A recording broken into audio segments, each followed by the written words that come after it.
There are so many different ways to go about sorting and storing your Lego. So in this video, I'm going to be helping you figure out what methods are right for you and your collection. There is no one size fits all solution for this issue. How you sort is going to be determined by how many parts you have in your collection, whether you're a mock builder, set builder, collector, or even a reseller. It's also an ongoing process. As your collection continues to grow, you're going to have to adopt new storage solutions and sorting methods to accommodate for it. Let's start with the question that everyone struggles with when they first decide to sort their parts.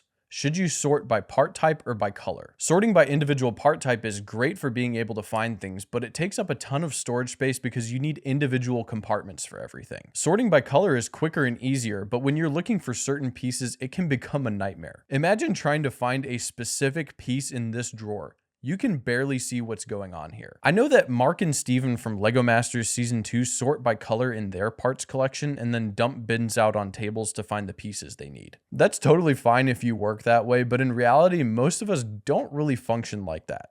But if you do, hey, more power to you. My general recommendation to anybody who's asked me about how they should sort their collection is that you should start by sorting by piece type. If your collection grows to a point where it makes sense, then you can start to divide up by color or general color grouping depending on how much space you have available. This makes it much easier to find what you're looking for. When I say that you should sort by part type though, that can actually mean a number of things. You could sort by individual element, general part grouping, or whatever other categories you want to come up with. I'll leave a link in the description of this video to a website that has a guide to different part categories that I loosely base my own system off of. In reality, all of our brains work in different ways, so you have to divide your Lego up into categories that make sense to you. I tend to have more broad part categories because it makes sense for me as a mock builder. I like to have lots of different parts accessible to me so I can try out different building techniques as I'm working on my mocks, so I need access to a variety of things all at once. If I kept my parts sorted by individual elements, I would be running around all over the place while I'm mock building to try and pull different drawers with different pieces in them. So what makes sense for me is to sort into general part categories and then into color groupings from there. For example, I don't have a lot of these Lego Friends types of colors, so I have more broad categories that I sort them into. Maybe I go with slopes all together, modified plates and bricks all in a drawer together, and like 4 colors all in the same group. On the other hand, since I build Star Wars, I have tons of gray pieces, so those get divided up into their own more specific categories. For example, here I have large slopes, inverted slopes, 1 by bricks, 2 by plates,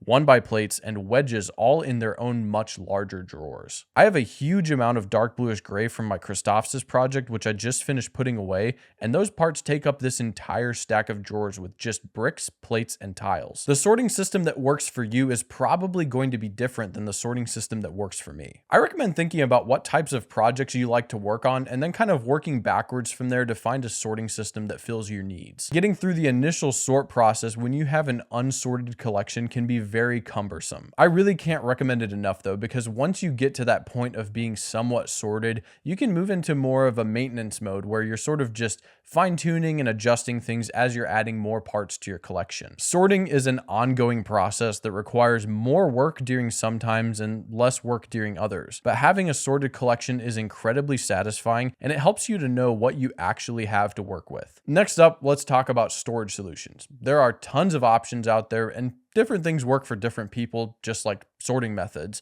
But I think I have found the perfect solution for myself. In the same way that you choose a sorting method, your storage solution should also be determined by what you build and how many parts you have in your collection. To begin with, let's just acknowledge that good storage solutions typically aren't cheap. So to find something that you're happy with, the right storage solution has to strike the balance between affordability given your budget and quality. On top of that, whatever storage solution you choose should be modular and easily accessible. You're going to want to be able to buy new drawer setups or containers without having to hunt around and wait for deals. So this means that you need to choose something that is readily available and isn't likely to go out of production. I also think that a good storage setup needs to have a combination of large and small compartments to accommodate for different quantities and sizes of parts. The most common solution that I see people using are Acromills drawers. These drawers have a lot of compartments, they are good quality, and they hold a decent amount of parts. The problem is that it can be close to $50 to buy just one of these units. For me, this loses out when it comes to affordability. The alternative that I've found is from Craftsman. You can buy these drawers on Amazon and at Lowe's. I'll put the link in the description if you want to support the channel. They don't cost a ton, which is great. The only downsides that I've found with these drawers is that the feet can snap off while you're moving them around if you're not careful, and the individual drawers don't stack together with each other like Acromills do. These drawers are modular, you can wall mount them, and they're clear so you can see what parts are where. For my parts that are physically larger or higher in quantity, I tend to use these Sterilite 12x12 drawers. You can buy these at your local Walmart or on the Walmart website. They're modular, so you can make stacks as high as you want. You can remove drawers to place on a table while you're building, and the drawers aren't super deep. This is pretty ideal because if you have deep drawers with a lot of different types of parts in them, you can spend a lot of time digging through trying to find a certain piece.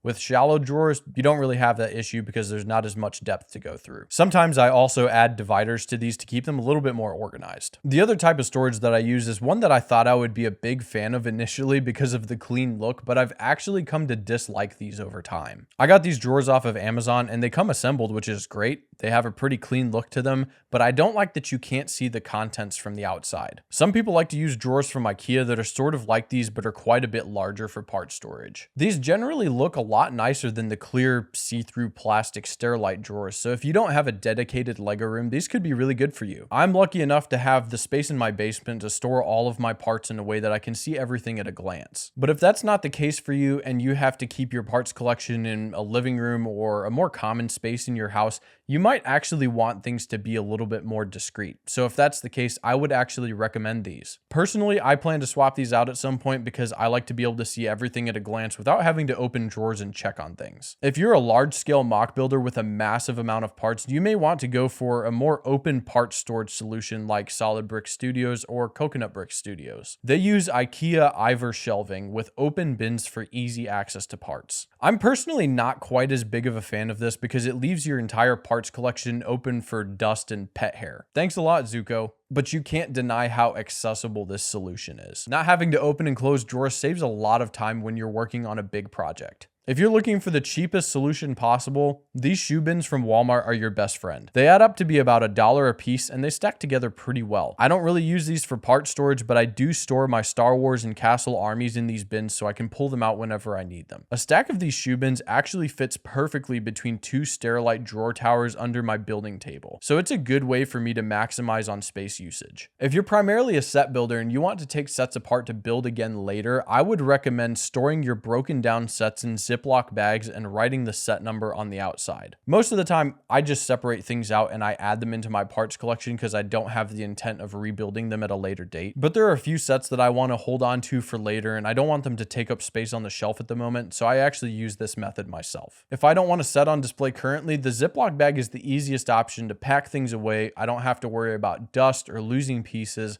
and I can put the set in storage until I'm ready to build it again at a later date. Usually you can actually even get rid of your instructions if you want to save on space because most Lego set instructions are available in PDF form on the Lego website. The last thing I want to cover is labeling. My parts storage is not currently up to date, but when it is, I really like it. Whether you decide to label things or not is totally up to you, but if you build with other people on a regular basis, I think it can actually be pretty helpful. Labeling parts makes things easier for people who aren't familiar with your sorting system. I'll leave a link to the label maker I use in the description of the video. Do you have any tips about sorting and storing Lego that you think others could benefit from?